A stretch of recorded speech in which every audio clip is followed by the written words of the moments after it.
नमस्ते दर्शकों, हमारे चैनल में आपका फिर से स्वागत है, जहां हम प्रकृति के रहस्यों को उजागर करते हैं और भारत के सांस्कृतिक टेपेस्ट्री में गहराई से डुबकी लगाते हैं।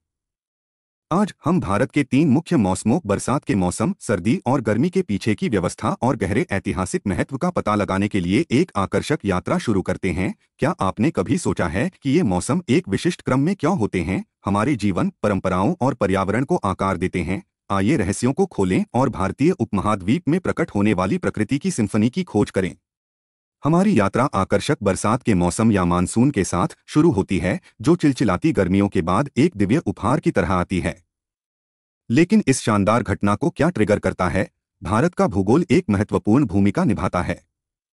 गर्मियों के दौरान जैसे ही भूभाग गर्म होता है, एक कम दबाव का क्षेत्र बनता है, जो हिंद महासागर से आने वाली दक्षिण पश्चिम मानसूनी हवाओं को आकर्षित करता है।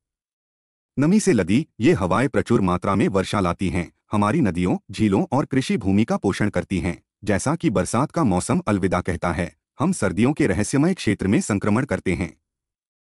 लेकिन ठंडी हवाओं और सर्द सुबहों का यह मौसम क्या लाता है? जवाब हमारी पृथ्वी की धुरी के झुकाव और सूर्य की गति में निहित है।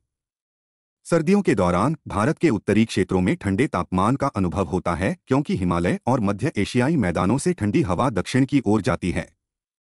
जैसे ही सूर्य की किरणें तिरछी पड़ती हैं, भूभाग एक सुखद शीतलता ग्रहण कर लेता है। प्रकृति और हमारी आत्मा दोनों को फिर से जीवंत कर देता है। समय के माध्यम से हमारी यात्रा हमें गर्मियों के जीवंत मौसम की ओर ले जाती है। इस उग्रकाल का अपना मंत्रमुग्ध कर देने वाला आकर्षण है, लेकिन चिलचिलाती तापमान को क्या प्रज्वलित करता है? भारत का उष्णकटिबंधीय स्थान सूर्य की ऊर्ध्वाधर किरणों के साथ मिलकर गर्मियों के दौरान गर्मी को तेज करता है। भूभाग सौर ऊर्जा को अवशोषित करता है, जिससे गर्म और शुष्क स्थिति पैदा होती है। शुष्क मैदानों से लेकर तटीय क्षेत्रों तक यह मौसम जीवन के लचीलेपन को प्रदर्शित करता है, क्योंकि लोग उष्णकटिबंधीय लय के अनुकूल होते हैं, धूप का आनंद लेते हैं और विविध सांस्कृतिक त्योहार मनाते हैं। इन ऋतुओं की व्यवस्था ने भारत के ऐतिहासिक और सांस्कृतिक परिदृश्य को गढ़ा है, हमारी परंपराओं, त्योहारों और आजीविका को आकार दिया है। आइए गहरे इतिहास और सांस्कृतिक महत्व में गोता लगाए। सदियों से ये मौसम बुवाई और कटाई के पैटर्न को प्रभावित करते हुए कृषि का अभिन्न अंग रहे हैं।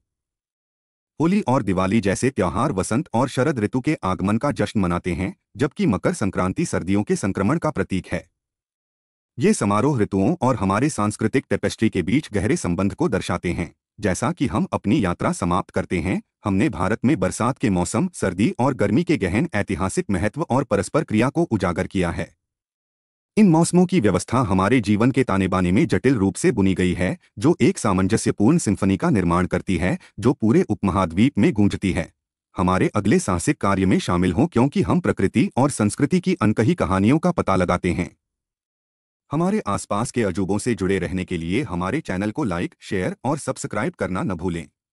तब तक मौसमों को गले लगाओ और उस सुंदरता को संजो जो वे हमें प्रदान करते हैं।